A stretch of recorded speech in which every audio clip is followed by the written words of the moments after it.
How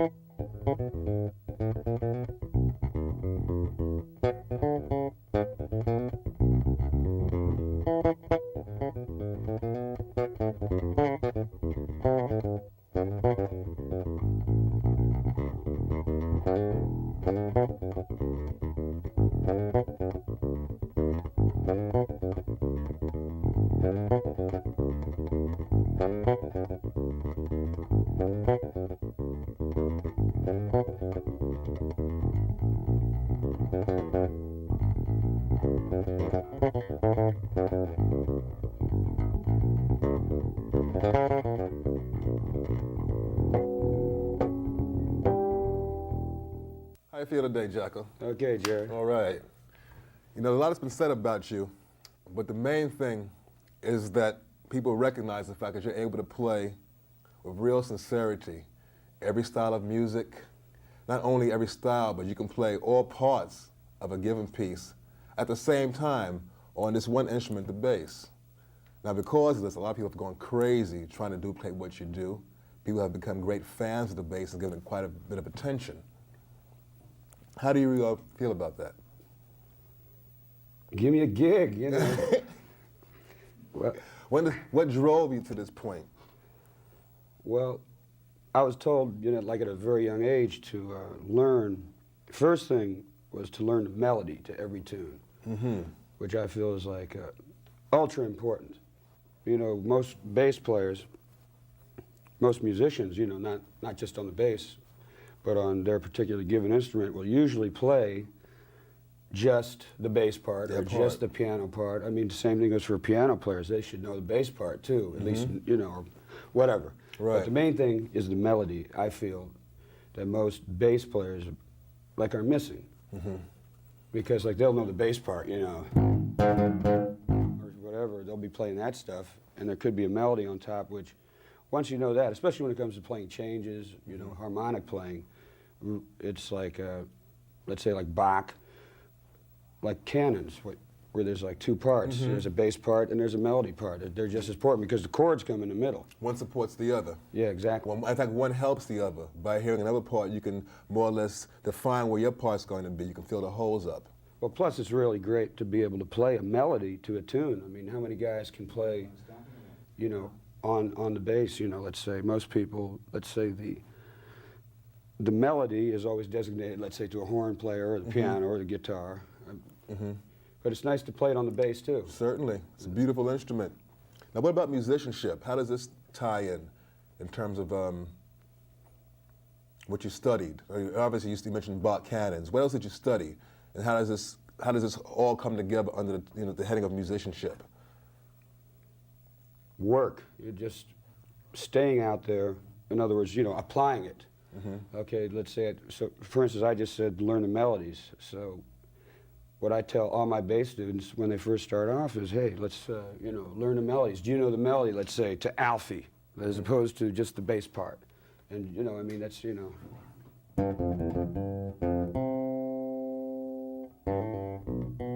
Right.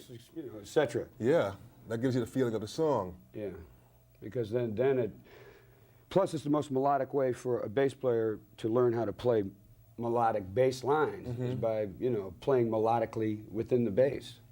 Was there anything else you studied other than Bach? I know you spent a lot of time studying Bach. Well, I got into that a little later. What I first started studying was, you know, let me see.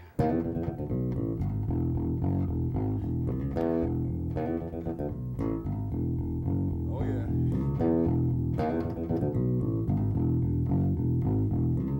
You got into the funk. What was on the radio. Yeah. That's what I first started playing. Like, for instance, that was Funky Broadway, the bass line, you know, Wilson Pickett's Funky Broadway. So Tommy Cogbill. exactly, it's Tommy Cogbill. So doing that stuff is how I learned, listening mostly to radio, keeping my ears open. You know. Now, were you reading music then? I didn't start reading till I was older because I was always playing. And this is a good point because anybody that's born with a real talent to play, a natural talent to play, which, you know, I feel I have been, and most all good musicians, you know, that they are born with that talent. to be able to go out and play, they usually can play before they really study. You know what I'm saying? You go out. Yeah, get the feel of it. Yeah, you're out doing gigs and that sort of stuff. And then finally, when it came time for me to learn how to read, when I wanted to learn how to read because I couldn't, and it was really, it was really a drag because I already could play. You know what I'm saying? So for me to have to go back and learn how to read was really a pain. So obviously you learned because with your web report, the stuff that you did was extraordinarily intricate.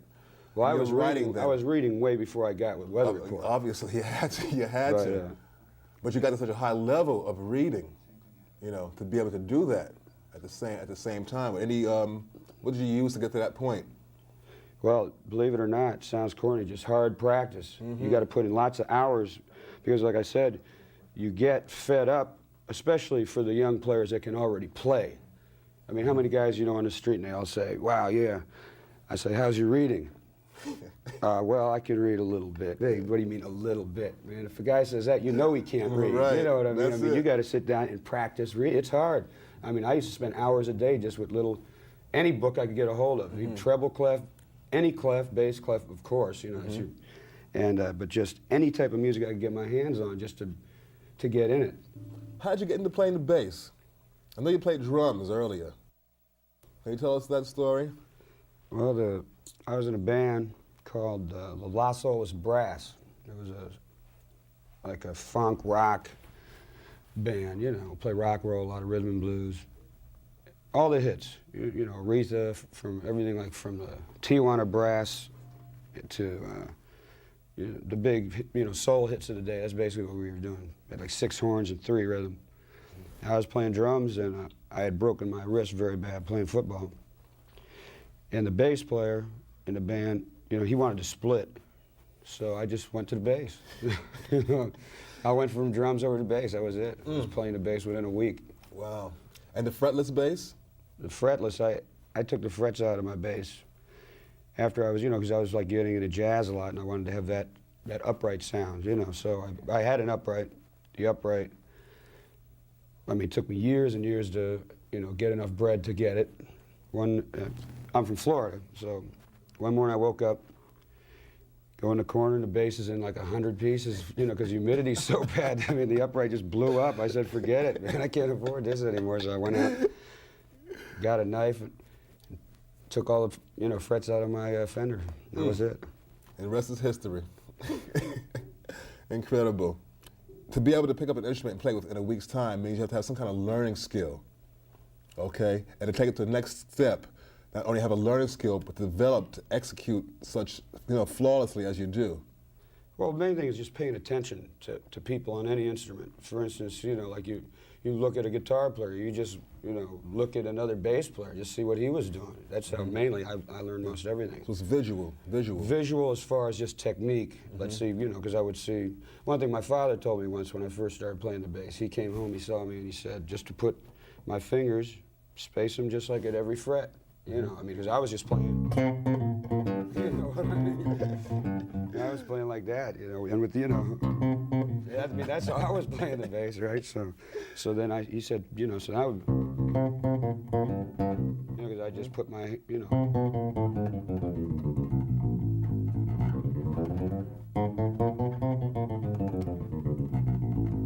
Okay, so that's like spacing your fingers just by the fret. Is as big of a thing that you could do and alternate your fingers accordingly. It's just very basic. Well, it certainly has worked. Now, as far as getting into little details of this aspect, just left-hand spacing, okay. But what about the what other aspects of the left hand? Because your intonation is, you have, to play fretless bass. First of all, intonation has to be right on it. Well, one thing, for instance, right now I'm using a fretted bass. How I got my intonation on the fretless is by, first of all, I never practiced a fretless ever because the strings would always eat the neck up. So I would only play it on gigs. But see, when I would practice with the fretted bass, it's harder actually to play a fretted bass than a fretless because of the fret noise. So I would but I would play it, you play exactly on the fretted bass where you do on the fretless. You just play, you can play here in the middle, it doesn't matter because the tone's going to come out. But and that's where you get the best sound also on a fretted bass. I mean, if you want to get into Clearer. Clearer, exactly. So when you go to fretless, and seeing that I had taken my frets out, you know, I had little, the marks were still there with because I put Duratite, some sort of wood putty in there, right? So you could see that, which helped too, you know, because, you know, the fretless, or Fender bass, excuse me, you know, it's got such a long neck. Like on an upright, you got position. You just go this far, and you're in the thumb position. You know, you can feel the neck. Right. I mean, you got to go about this far. You know, I mean, that's a long way. You got feels the same. You got to look at the neck if you're making big jumps. So, you know, that helped a lot, having the fret markers. You know, where the holes were filled in, and then practicing scales. You know, just straight scales, gets your hand in shape, so that once you start off someplace, you know, once you get on the first note, you can go for a long time without having to, you know, check yourself out if you're playing in position. You know what I mean? What about this twilight zone area up here, where everybody finds it hard to play because you can play the same thing back here that you can play up here? How'd you work that up? Because you do a lot of your playing in this solo area of the instrument, you know. Well, different ways of doing scales. For instance, if you just go.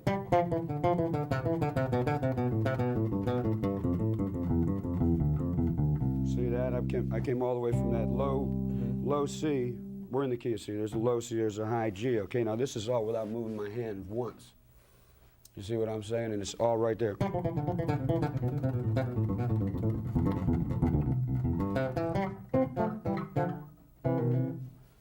You know what I'm saying? All in one position. Okay, then there's other ways. See, because most bass players, for instance, this is something that I've been doing the last few years.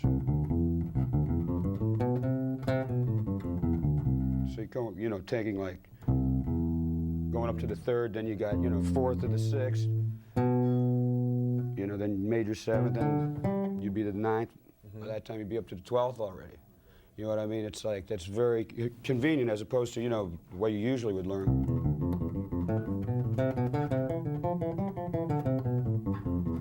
See, I mean, that's how most people probably originally learned with it. That's a making the smoother approach. Well, that's normal, because that's the way from up here, like you were saying.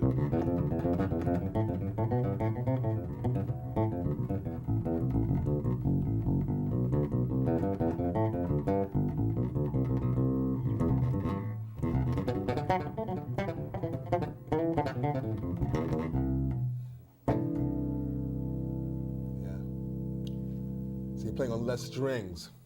Yeah, that makes a big difference. And to have skipping, you know, skipping from string to string, like good exercises are like sixes. Most people don't practice sixes. Like, you see what I'm saying? Where you're alternating a string before you're even going anywhere else. You're already jumping. How about your endurance? You have incredible endurance. That's just from years and years of gigging. That's all. I mean, I used to play 8 sets a night every night when I was a kid, you know, for a year at a time without a night off, that sort of stuff. That's just playing a lot. You playing in R&B bands then a lot then? Yeah, just playing like rhythm and blues all night. Because I never really had to practice all that much for endurance, because I had it from playing so much. Like in fact, I do most of my practicing without even an instrument, just thinking it.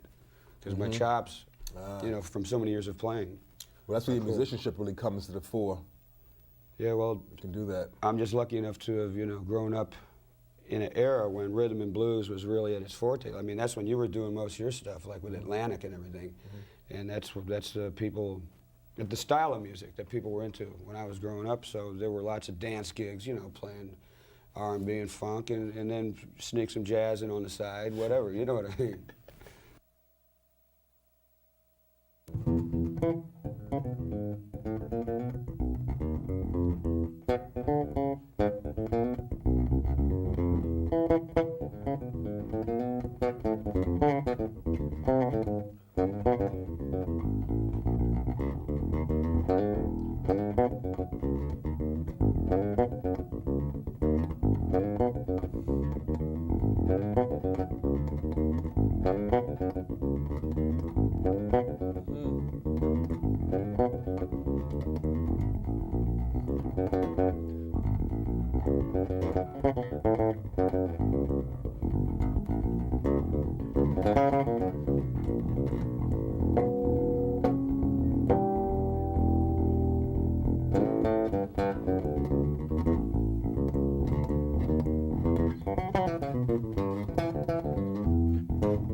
Oh,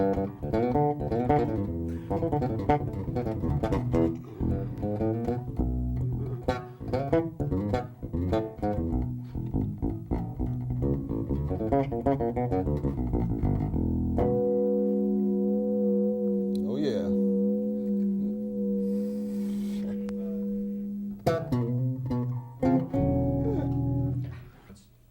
What about the use of arpeggios in terms of developing fingerboard memorization? Well, that's the greatest. You know, plus it's just about the hardest thing to play, in my opinion, on the bass. Like piano, for instance, it's easy. Mm-hmm. But on a bass guitar, that skipping, that, you know, just, that's tough. One way that I teach cats is just 2 octave up the board, like this. Okay? Yes. I mean, this way your hand is moving every note. Mm-hmm. Okay, As every opposed note to is playing it in position. Yeah, as opposed to just going, let's say. In that position. Yeah, as opposed to going. Yeah, you know, because you go. As opposed to doing like an easy skip, like. As opposed to doing that, or I go. You get up much faster. You can get there real fast. It's smoother, but it's tough, and it teaches you where the notes are on the fingerboard. You got to be thinking every note where. Okay, and then what you do is you run that stuff. I don't even know if I can do it anymore. Wait a minute.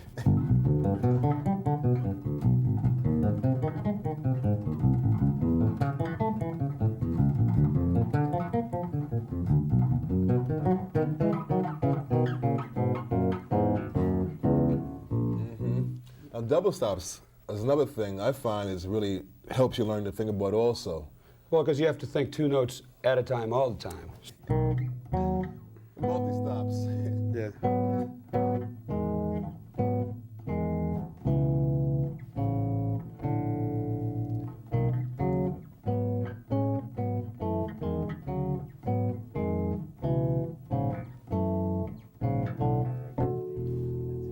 So your exercises seem to be more or less in terms of like mental, in terms of developing things that make you That's think. ultra important, because that way you can, especially in improvisational music, you know where the stuff's at to go for, as opposed to just jiving, let's say, where people are just wiggling their fingers and know a couple of licks. I mean, this way we're talking about, you know, the real deal.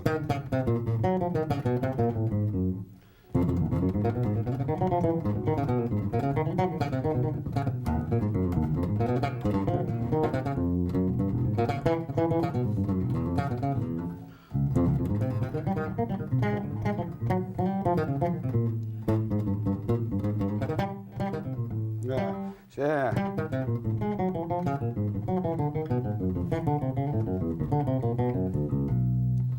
Yeah, I can see where the arpeggios really pay off for you, because you play a lot of things in thirds, large intervals. But plus going up and back with them too. Here's a good exercise.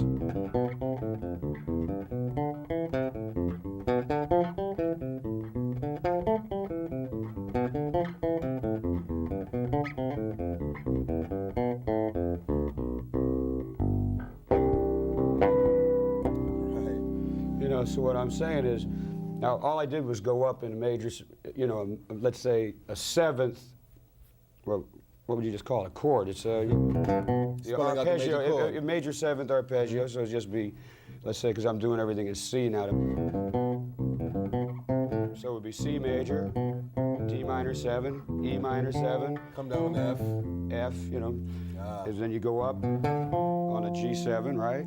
Then you come down on the A minor, up on what actually would be like, what do you call it, the dominant 7th chord, a G7 without the G in it.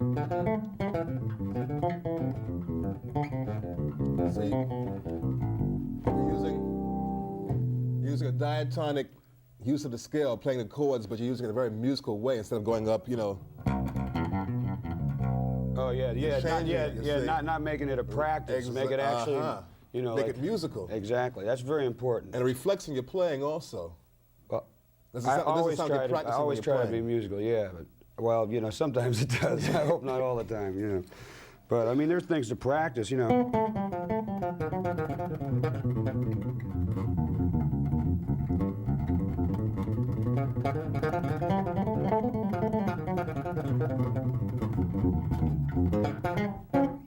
That's just using That was the just scale. whole tone. That was just a whole tone scale, alternating fingers with different numbers. You know, just like making maybe patterns of 3 and 4 notes at a time, or 5 notes at a time. You know, like a one.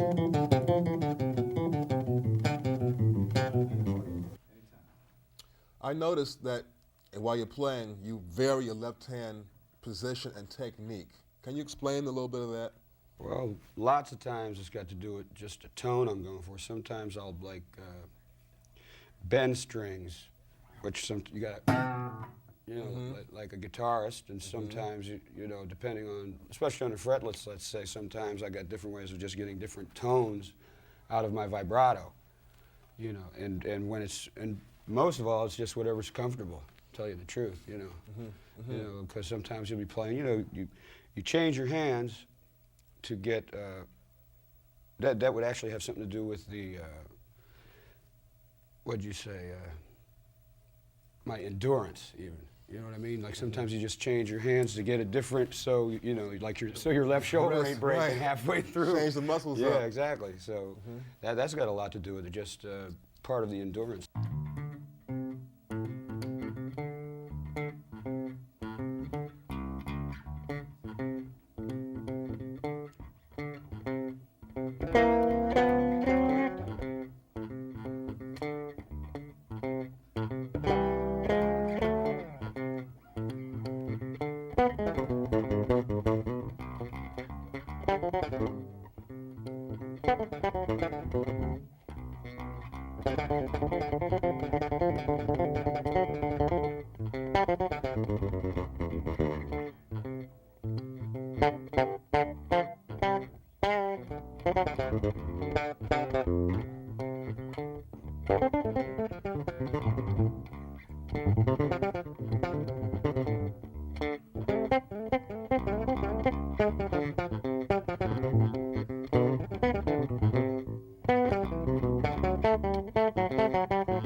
Left hand. Now, of all this left hand execution, you're getting a sound, I know, from your left hand, but your right hand also amplifies the sound. I know sometimes you play in this area, high above, at the end of the fingerboard, you play over this pickup. You play here, you play here. You play everywhere on the instrument. It's like you play all the music, you play all the bass. You know, how does this affect the sound? What are you doing when you're doing this? What are you going for when you're playing back here? So. Well, the main thing when I'm playing in the back is when I'm playing fast for speed. Okay, because needless to say, the string is not as taut here as it is here. So the main thing is this just doesn't move as much. So it's quicker. Up here, see that? Slower. See, I mean, Yeah. back here, that's all the further I'm going.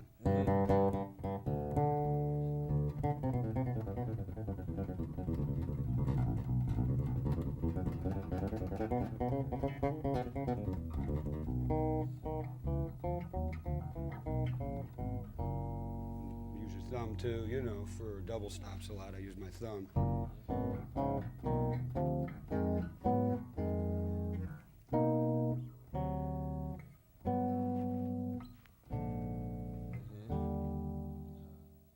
Up here, you get a more rounder tone. See? There's a harder. And when you're playing, what about picking technique? First of all, let's start at the beginning of picking. So, Okay. which is the hardest thing. It's just, just alternating your fingers. That's the toughest thing with the right hand to begin with. You know, so.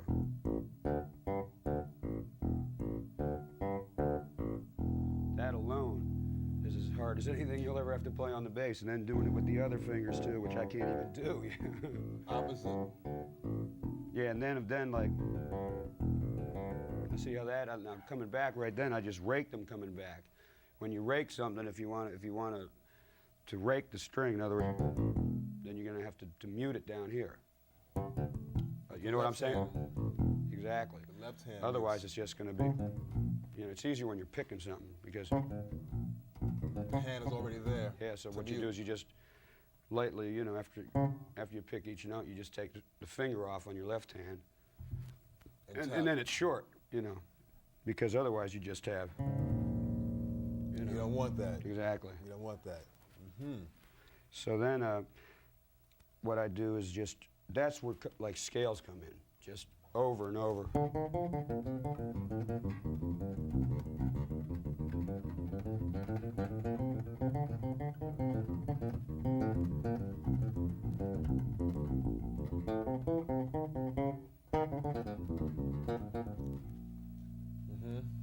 Now you're incredibly clean. Your sound is like, there's no added noise. So it's like with playing the bass. Now that's a combination of both hands. Uh-huh. You know, the good picking, but also the good muting with your left hand. Left hand muting. Left hand muting, yeah. Like Don Lee, I mean, it took me years, it took me 9 years to learn how to play Don Lee, for instance. But most of that was not just, it was mostly making the instrument not make noise, excuse me. In other words, not making noise with, between the left hand and the right hand. I mean, you know. I mean, that's tough. You know, so you got both hands really got to be working together on that. Together. A lot of it is with the left. I only pick with these two fingers. These other ones are always like muting somehow. Like they'll be sitting here. You see what I'm saying? Like when I'm playing, these will be sitting here, usually like this, something like this, to prevent your right hand from making the noise down here. That helps here. Okay, because basically you could do, you know, With one hand. you know, anybody, but now you heard the noise that I was just getting. Exactly. So, you know. So the right hand helps you mute that. Exactly. It's basically just laying it down is all it is. And these two fingers are usually taking care of the G and the D, and this is usually taking care of the E. Because, you know, you probably do lots of playing on an A. See, that's where most of the best bass tones are at.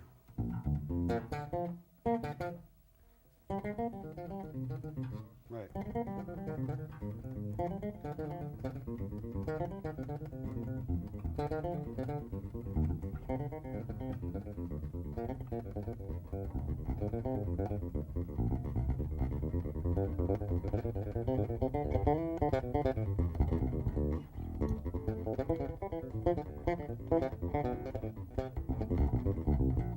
Sorry.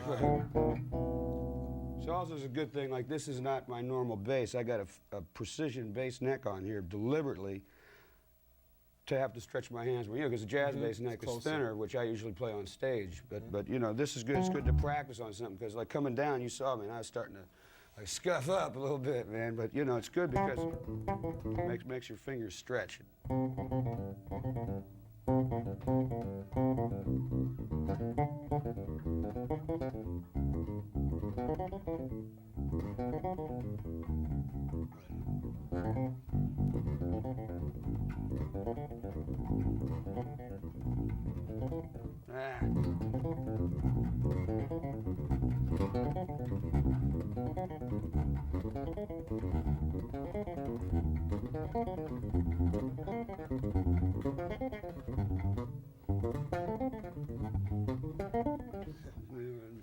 Anyway, Playing that pattern. Now you're playing a 6-note pattern there. all I'm doing, I was just playing, I think I started on a G.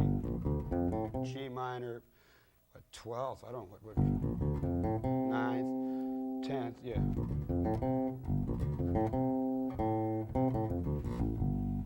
I mean, that's about as much as you can do to really stretch your hand. And then the other thing I was just coming down with, then I was going up, the next note's going up major. With a flat 5 then. Right. Then go back to the minor again. Just something to think. You just play a minor, major, minor, major. Well, they're not scales. Those are arpeggios, but it's just something like to think about the neck, where all the notes are. Getting back to what we talked about earlier, knowing where all the notes are on the neck. Like my father said to me once, he said, Jaco, look, I'm going to come back in a year. He was on the road, he says, and I want you to know where every note is on the neck. If I say I want a C sharp on your G string, a high one, you better know where it is, And when he came back the next year, I knew it, because I know cats that can really play, and they don't even know where the notes are still. Yeah, that's true. So your father's a musician also? Yeah, he's a drummer and a singer. All right.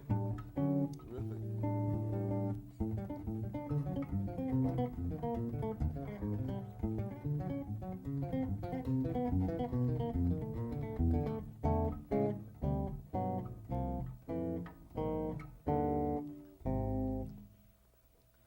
So you're basically self-taught then? Formally self-taught. Formally self-taught. Thank you. What about rhythm? I noticed, like I mentioned before, you were playing a 6-note pattern, and I was able to tell between playing a 6-note pattern, a 5-note pattern, a 4-note pattern. Do you feel this is part of your fast development, having a good feeling and knowledge of rhythm? Well, rhythm is the whole deal, Thank you. So,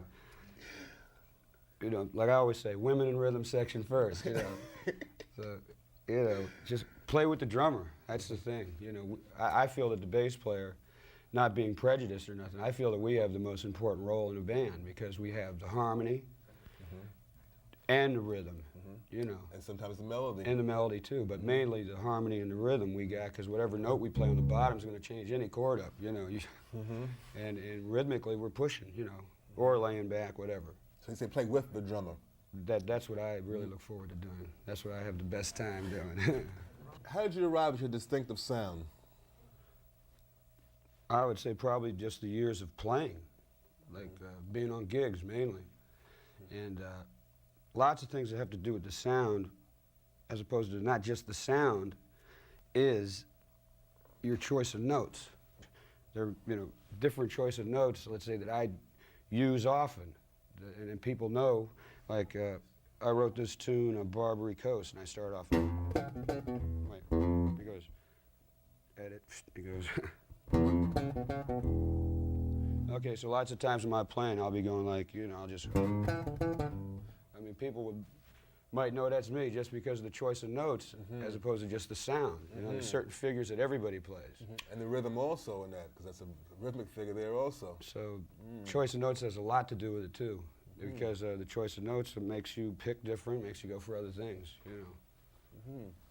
What about harmonics?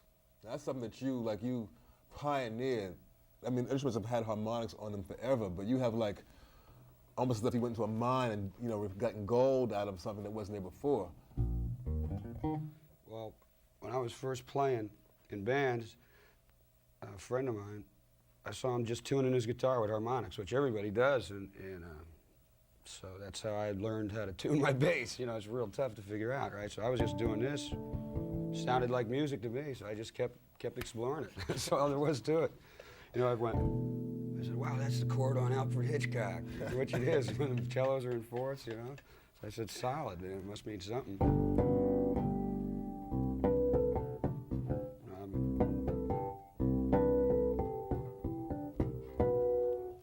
Wow, there it is. I told you I haven't done it in years.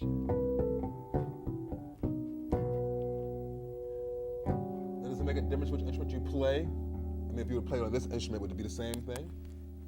I can play it on any instrument.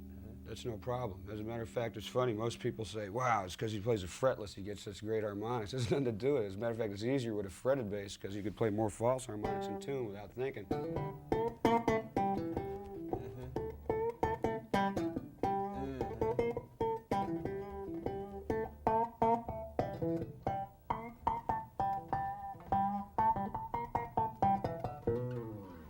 How is that false harmonic achieved? I do it with my thumb. It's the same thing as the open string, see? In other words, okay, so if you play any note, all you have to do is make as if you're playing an open string. I mean, that's how I thought to start doing that with the false harmonic. So let's say if I'm playing an A, you just separate it in half. There it is, perfect.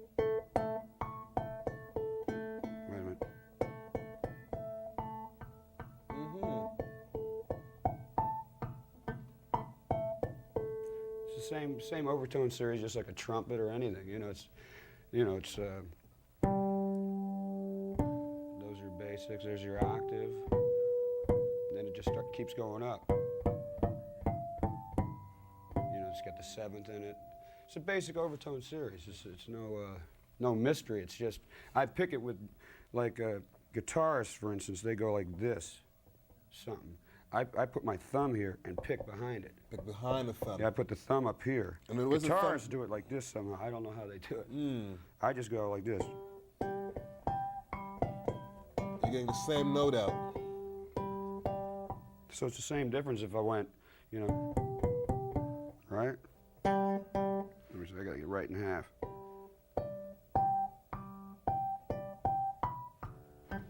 See what I'm saying? So the thumb becomes the open string? Is that what happens? The thumb? No, this becomes your left hand. The left hand becomes the open string? This becomes what this finger would be over here.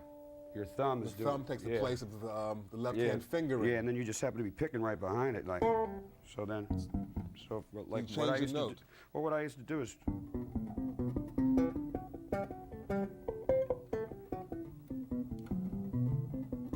see, so every time you're picking, you got to be moving everything. That gets tough.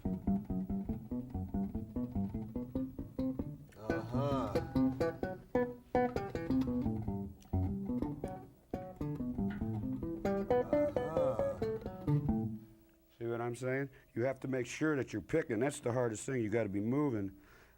I mean, that much, yeah. Hand.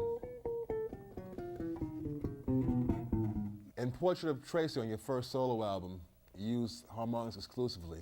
Could you play a little bit of that for us? Okay. I haven't played this in years. I don't really remember it. But no excuses. Hey, wait a minute. This ain't an excuse. It's a fact.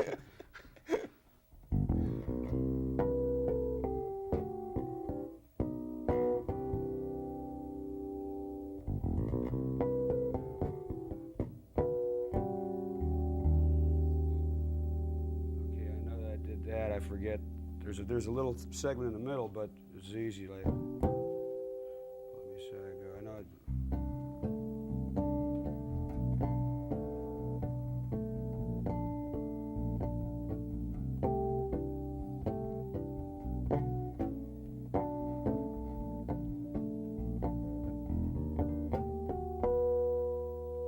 I remember that.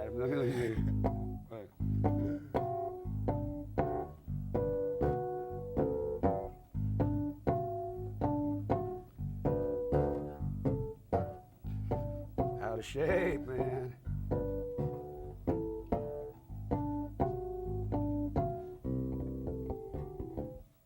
forget what I do then. Something.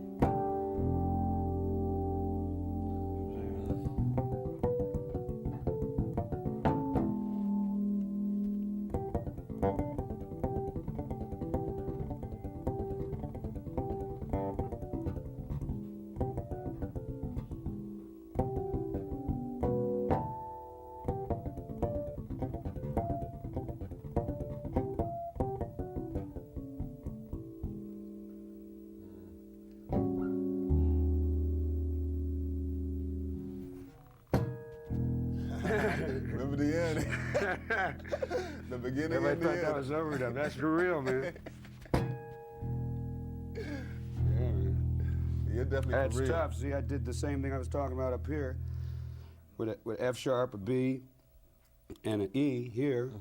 Got the E in the bass, then I went up to the third, just as if I went to the B of the G in the open string, right? And just, so then I got, you know, G sharp, then I got D sharp, then I got A sharp. So I got like a flat 5, major 7, flat 5, or E major 7, flat 5. Now would you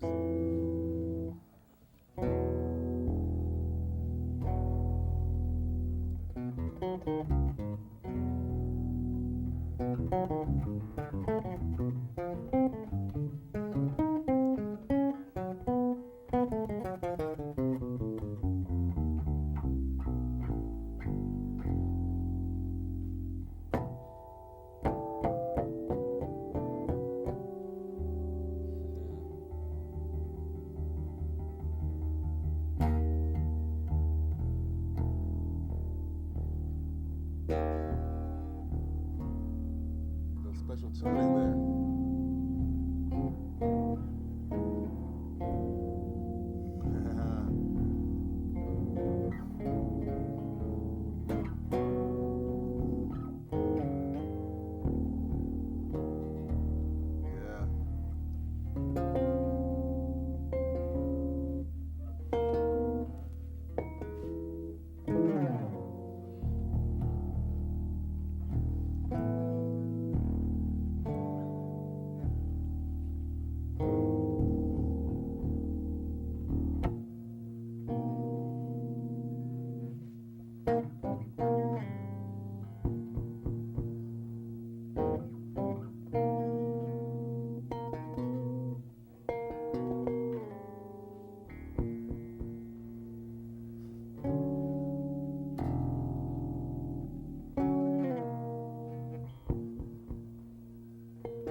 Yeah.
We were talking the other day about listening to the radio and you learning everything that was on the radio. Out of all the music you listen to, which music you would influence more by, and what particular players, if any, that you might have come across? Mostly popular music. Elvis Presley, Beatles, James Brown, Sinatra, whatever. At that period, that's when I was coming up. Like, let's say the '60s. Whatever was like hip then, that's what I was checking out. Mostly from the radio, whatever you see on TV, that sort of stuff. And I really wasn't influenced that much by bass players. To tell you the truth, I didn't even know who the bass players were most of the time. That's true, they wouldn't tell you. You just knew who the singer was, you know. So mostly like off 45s. So, but like players like yourself, for instance, you were on a lot of those Atlantic dates, out of Muscle Shoals, etc., New York. A lot of Aretha dates, that stuff knocked me out. So you're a big influence. I know Bernard Odom was. He played with James's band. Bootsy used to play with James's band. And Cool, I like Cool, he was great. Jameson? Jameson, of course. Duck Dunn. Yeah. Those were like, my big influences. Then with the upright, into the jazz thing, like Paul Chambers, of course, and Gary Peacock, I liked a lot. And, What about Mingus? Mingus was great. I didn't hear that much of his bass playing. I mostly heard his orchestral stuff. You know what I'm saying? Yeah. I loved his bass playing, but I always loved his music even more. Yeah, his writing was something else. Yeah, I feel you're at that level also where like his writing is like even going beyond, no matter how great a bass player you are, your music just goes even beyond that. Yeah, Mingus was great. I really liked him a lot. And all the cats that were on all the records, Paul McCartney, I love his bass playing. Yep. All the cats, whatever was out there. Doing it. There was some good stuff. The Marketplace. Lots of records too. Harvey Brooks, with the Electric Flag, and Billy Rich with Buddy Miles. That whole period of stuff was fantastic. Great. Can you give me one example of any particular style, something that stuck with you out of all those people you mentioned?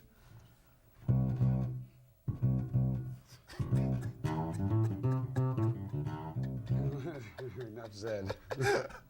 Okay.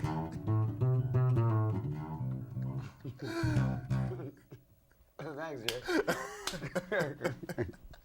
Not Okay. Zed. That was Jerry's bass part with B.B. King. What tune was that on? Could have been one about 4 or 5. It was a Live and Well album. Yeah, on Live and Well. One of those Live and Well, one of those pieces.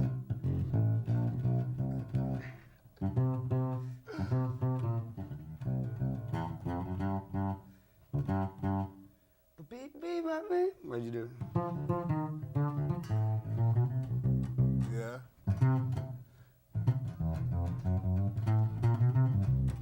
Okay. It was about something like that. Plays it better than I do. Any advice to musicians, young and old, new, beginners? Just keep your minds open, you know, keep a open head about music. I grew up in Florida where there was no real musical prejudice. There was all sorts of music. Everybody was playing everything from Cuban music to symphonic music, everything. Whatever you wanted to hear, you could hear it. You know, like in New York, I know when I first came to New York, it's like everybody just wanted to play jazz. They didn't know about rock and roll. They didn't know about funk. Yeah. They didn't know about nothing. All That's they New wanted to do York, was jazz. Now New York is cool. They're playing everything. Everything. But I grew up in Florida, and everything was hip. So I was fortunate enough to be exposed and be able to play with all different types of musicians. And you know, I played in a country band for a year. I had a ball. You know, I love country and western too. If it's good, I dig it. Whatever it is, just to keep an open mind about everything. Yeah. That's about my only advice. And keep listening. Beautiful. Keep your ears open. All right. I need to hear it. You can't get enough of that. I'm telling you.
I know you played with some of the great musicians, especially bassists. How do you distinguish between Jaco's style and, let's say, the normal bass player? Right. Well, when Jaco is normal, you know, his style is different, you know. It's very, what you might call, unnormal. You know, he's very different. You know, when he tries to solo, he comes up with new ideas as much as possible. He's been playing for quite some time, but he strives for new ideas all the time. So consequently, playing with him is always a surprise. It's a surprise, you know. That's part of what makes it beautiful to be on stage as a jazz musician, as a musician who improvises, is that there are surprises.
Now, what do you think of when recording as opposed to performing?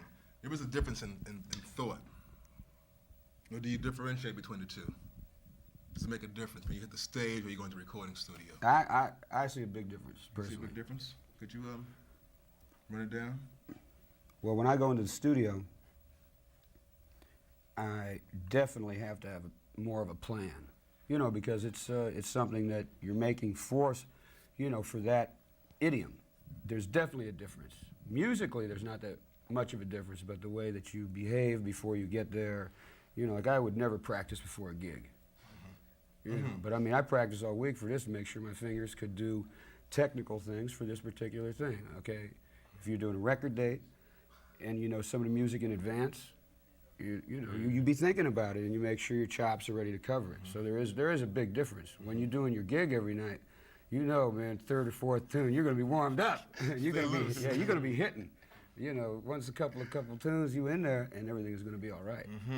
But recording, there is a big difference, in my opinion. I don't know, Kenwood, what do you think? When you play live, the audience is right in the present time with you, you know, with you as you play. So you can play off of the audience in that sense. Well, we've done several, excuse me, we've done several albums with weather reports, for instance, most of that stuff everyone thinks is live is us playing in front. We're in a studio, but with like a studio big enough to also have a small audience in there too. So you also are, you got the best of both worlds.